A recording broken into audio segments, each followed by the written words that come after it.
അള്ളാഹുവാണ് സർവ്വതിനെയും നിയന്ത്രിക്കുന്നത് എന്ന ബോധ്യം വന്നാൽ അവനേക്കാൾ നിർഭയത്വമുള്ള ഒരു മനുഷ്യനെ നിനക്ക് വേറെ കാണാൻ സാധിക്കുകയില്ല.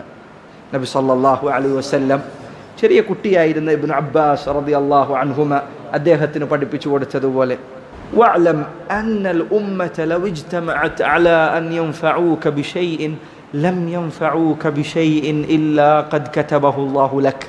ഇബ്നു അബ്ബാസ് മോനെ നീ മനസ്സിലാക്കണം, വഅലം നീ അറിയണം, അന്നൽ ഉമ്മ സർവ മനുഷ്യരും ലൗ ഇജ്തമഉ അലാ അൻ യൻഫഊക ബിശൈഇൻ നിനക്കൊരു ചെറിയ ഉപകാരം ചെയ്യുന്നതിന് വേണ്ടി അവരെല്ലാം ഒരുമിച്ച് കൂടിയാലും ലം യൻഫഊക ബിശൈഇൻ ഇല്ലാ ഖദ് കതബഹു അല്ലാഹു ലക് അല്ലാഹു നിനക്ക് വിധിച്ചതല്ലാതെ മറ്റൊരു കാര്യവും അവർക്ക് നിനക്ക് ചെയ്തു തരാൻ സാധിക്കുകയില്ല.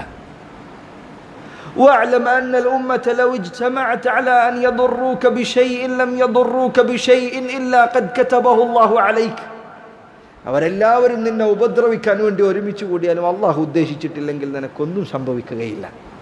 നബിമാർ പറഞ്ഞതുപോലെ ഇന്നി തവക്കൽതു അലല്ലാഹി റബ്ബി വറബ്ബിക്കും, ഞാനിതാ അള്ളാഹുവിൽ ഭരമേൽപ്പിച്ചിരിക്കുന്നു. അവൻ എൻ്റെ റബ്ബാണ്, നിങ്ങളുടെ റബ്ബാണ്.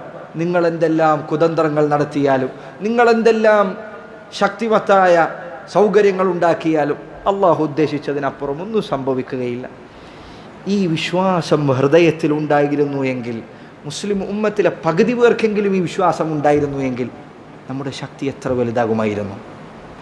ഈ ഉമ്മത്ത് അവർ കീഴടക്കിയതെല്ലാം കീഴടക്കിയത്, അവർ ചവിട്ടിക്കടന്ന അതിരുകളെല്ലാം അവർ ചവിട്ടിക്കടന്നത് ഈ വിശ്വാസം കൊണ്ടാണ്, അള്ളാഹുവിലുള്ള തവക്കുൽ കൊണ്ടാണ്.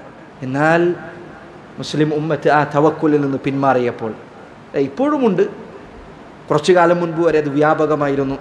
ആളുകൾ വീട് പൂട്ടി പുറത്തു പോവുകയാണ് എങ്കിൽ വീടിൻ്റെ വാതിലിന് മുകളിൽ 313 ബദരീങ്ങളെ പേരെഴുതി വെക്കും. എന്തിനാണ്? വീട്ടിൽ കള്ളം കയറാതിരിക്കാനാണ്. ബദരീങ്ങളുടെ പണി എന്താണ്? അവൻ്റെ വീട്ടിൽ കള്ളം കയറാതെ കാത്തു നോക്കലാണ്. ബദരീങ്ങൾ അല്ലാഹു സുബ്ഹാനഹു വ തആലയുടെ ബർസഖിൽ അവർ ജീവിക്കുന്നുണ്ട്.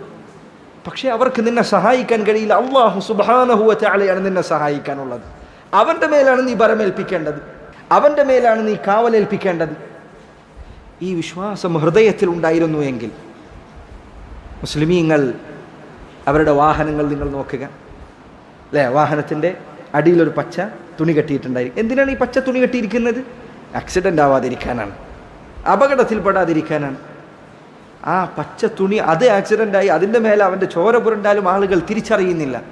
സഹോദര, അതിന് നിന്നെ കാത്തുരക്ഷിക്കാൻ സാധിക്കുകയില്ല എന്ന് ആളുകൾ ഉറുക്ക് കെട്ടുകയാണ്, ഏലസ് കെട്ടുകയാണ്. വിചാരിക്കുന്നത് എന്താ? ഇത് കെട്ടുന്നിടത്തോളം കാലം അവനെ യാതൊരു പ്രയാസവും ബാധിക്കുകയില്ല എന്ന്. അള്ളാഹുവിലുള്ള തവക്കുൽ ഹൃദയത്തിൽ നിന്ന് നഷ്ടപ്പെടുമ്പോഴാണ് ഈ ഉമ്മത്തിനെ പ്രയാസങ്ങൾ ബാധിക്കുന്നത്.